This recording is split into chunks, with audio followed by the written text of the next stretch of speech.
간단한 데모를 통해 자바스크립트 디버깅하는 방법을 살펴보도록 하겠습니다. 디버깅을 할 예제 사이트는 yamnine.github.io/debugging에다 올려져 있고요. 이 사이트에 올려져 있는 예시는 현재 오류가 발생이 돼서 정상 작동되고 있지 않습니다. 문제의 원인을 찾아가는 디버깅 과정을 같이 살펴보도록 하겠습니다. 해당 문서를 열어보니까 다음과 같은 오류가 출력이 되는데요. 일반적으로 쿼리 셀렉터라는 것은 문서의 객체를 선택할 때 사용하는데요. of null이 나왔다는 얘기는 문서의 대상을 제대로 못 찾았다는 사실을 유추할 수 있습니다. 그 부분을 디버깅을 해보면 헤드 내에 스크립트 중에 문서 객체에 직접 접근하는 main.js 같은 코드에서는 브라우저의 해석 처리 문제에 의해서 diff라는 속성을 설정해 주실 필요가 있습니다. 결과를 살펴보면은 역시나 동일하게 대상을 못 찾는다고 되어 있는데요. main.js를 열어서 문제를 해결해 보도록 하겠습니다. 액션 래퍼를 통해 내부 요소들을 찾아오는데 실제 요소를 찾아오는지 보통 확인할 때 콘솔 로그를 많이 이용하죠. 액션 래퍼가 정상적으로 나오는지 살펴보겠습니다. 역시나 결과가 널이 나오는데요. 이걸 통해 유추할 수 있는 사실은 액션 래퍼에 대한 선택자 부분이 다소 의심스럽다는 점입니다. 문서 객체에 와서 메인 요소 안쪽에 있는 액션 래퍼에 선택자를 복사해서 붙여넣어 보면 P가 빠져있다는 사실을 알 수 있고요. 저장을 하고 결과를 보게 되면 이제서야 제대로 정상적인 대상을 찾아옵니다. 콘솔 로그를 사용하는 방법이 일반적으로 사용되는 디버깅 방법 중에 하나일 텐데요. 이런 경우는 확실히 의심이 갈 수 있는 대상을 콕 집어서 설정한 경우를 유용하지만 그렇지 않은 경우는 콘솔 로그를 사용하기가 쉽지가 않겠죠. 이런 경우 중단점을 사용할 수도 있는데요. 디버거 키워드를 사용해서 이 부분의 중단점을 설정하는 것입니다. 브라우저에서 결과를 보게 되면 앱이 실행이 되면서 디버거 영역이 나오게 되고요. 마우스를 올렸을 때 문서에 있는 객체를 찾아왔다는 사실을 알 수가 있습니다. Step over next function call 부분 단축키 F10번을 누르게 되면 다음 단계로 가게 되고요. 액션 래퍼에서 액션 플레이 버튼을 찾아오는지 살펴보려면 한 번 더 눌러보겠습니다. 그러면 액션 플레이 버튼을 찾아오는 걸 볼 수가 있죠. 마찬가지 방법으로 대상을 찾아갈 수가 있는데 비디오 아우터, 액션 클로즈 버튼 모두 정상적으로 찾아오고요. 한 번 더 스텝 오버 넥스트 펑션 콜을 누르게 되면 부트스트랩이 실행되는 함수 영역으로 가게 되면서 위에서부터 살펴봤을 때 각 변수에 할당되는 대상을 마킹된 형태로 화면에 표시해주는 것을 살펴볼 수 있습니다. 하지만 디버거도 콘솔로가 마찬가지로 에디터에 직접 기입하는 방식이기 때문에 매번 확인 후 지워줘야 되는 불편함이 있죠. 이번에는 직접 브라우저의 소스 탭에서 디버깅을 하는 방법을 살펴보도록 하겠습니다. 소스 탭을 열도록 하고요. 지금 오류가 생긴 부분이 이 부분이니까 이 부분의 중단점을 설정해 보도록 하죠. 그리고 다시 실행을 해보도록 하겠습니다.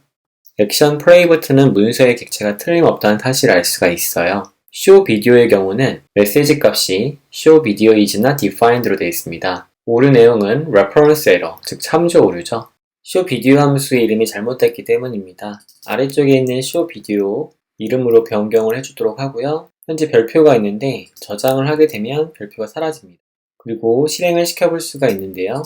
하나하나 대상을 내려가 보게 되면 비로소 함수가 설정된 것을 확인할 수 있습니다. 그럼 실행을 하고요. 결과를 실행시켜 보게 되면 오류가 없이 정상 작동되는 것을 살펴볼 수 있습니다.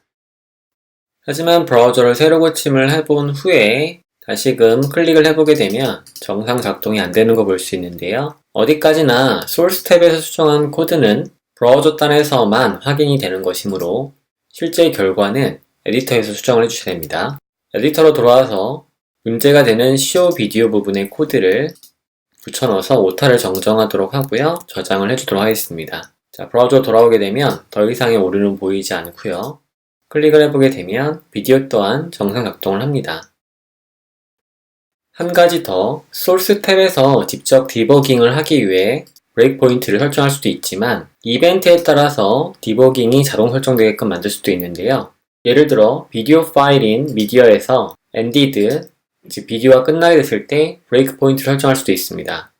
해당 이벤트 리스너의 중단점을 설정한 다음에 다시금 새로 고쳐보도록 하죠.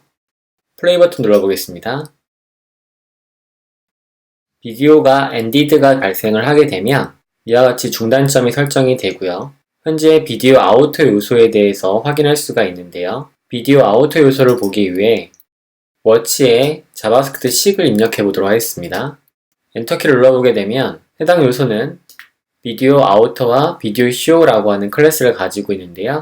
여기에서 리무브가 되면 비디오 쇼가 사라져야 되겠죠. 스텝 오버 넥스트 펑션 콜을 눌러보도록 하면 다음 단계의 코드로 들어오게 되면서 비디오 쇼 클래스가 사라지지 않는 걸 볼 수 있습니다. 뭔가 이상하죠? 앞서서 비디오 아우터에서 분명히 비디오 쇼를 제거한다고 했는데 어라? 여기에 보니까 오타가 있네요. -쇼죠? 이와 같이 변경을 설정한 다음에 다시 실행을 해보도록 하겠습니다. 그리고 플레이 버튼을 누른 다음에 비디오가 종료되면 저장이 됐을 때 정상적으로 처리가 되는지 살펴보도록 하겠습니다. 비디오 쇼라고 되어 있는데요. 스텝 오버 넥스트 펑션 콜을 눌러보게 되면 이제서야 비디오 아우터에서 비디오 쇼 클래스가 제거된 것을 볼 수 있습니다.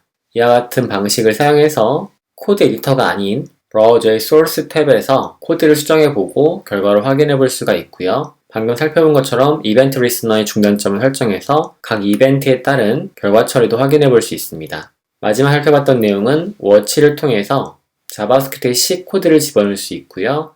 실행 결과를 눈으로 확인해 볼 수 있었죠. 실제 결과의 반영은 코드에 돌아와서 수정을 해주셔야 되고요. 이 경우는 아래쪽에서 비디오 쇼에 오타가 있었기 때문에 하이픈을 넣어주고 저장을 해주면 되겠습니다. 해제를 하도록 하고요. 실행을 시켜보도록 하면 비디오가 끝났을 때 다시 비디오가 감춰지게끔 정상적으로 작동되는 것을 살펴볼 수 있습니다.